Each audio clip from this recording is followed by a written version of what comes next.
આજે આપણે એક એવા શખ્સ વિશે વાત કરવાના છીએ કે જેને જોઈ શ્વાનો મસ્ત બનીને મસ્તી કરવા માંડે છે અને આ શખ્સને લાડ કરવા માંડે છે। શ્વાનોની સેવા માટે હંમેશા તત્પર રહેતા આ શખ્સની શ્વાનો પ્રત્યેની લાગણી જોઈને તમે પણ દંગ થઈ જશો। આજે ડીસામાં ઇલેક્ટ્રિક સામાનનું સમારકામ કરતા મનુભાઈ ખત્રી।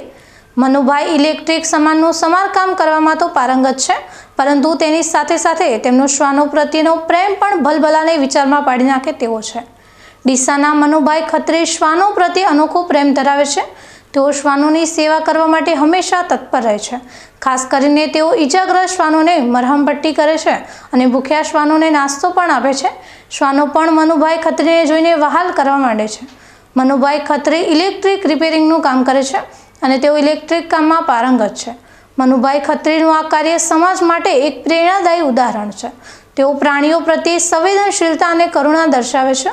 તેઓ નિસ્વાર્થપણે શ્વાનોની સેવા કરે છે, જે સમાજમાં એક સકારાત્મક સંદેશ ફેલાવે છે। મનુભાઈ ખત્રીના આ કાર્યથી ઘણા લોકોને પ્રેરણા મળી છે। ઘણા લોકોએ તેમની પ્રશંસા કરી છે અને તેમના કાર્યને બિરદાવ્યો છે। તેઓ સમાજ માટે એક રોલ મોડલ છે। મનુભાઈ ખત્રીના આ કાર્યથી શ્વાનોને પણ ઘણો ફાયદો થયો છે। તેઓને સમયસર સારવાર અને ખોરાક મળી રહે છે, જેના કારણે તેઓ સ્વસ્થ અને સુરક્ષિત રહે છે। મનુભાઈ ખત્રીનું આ કાર્ય દર્શાવે છે કે દરેક વ્યક્તિ સમાજમાં સકારાત્મક પરિવર્તન લાવી શકે છે। તેઓ આપણને શીખવે છે કે આપણે આપણા આસપાસના પ્રાણીઓની સંભાળ રાખવી જોઈએ અને જરૂરિયાતમંદોને મદદ કરવી જોઈએ।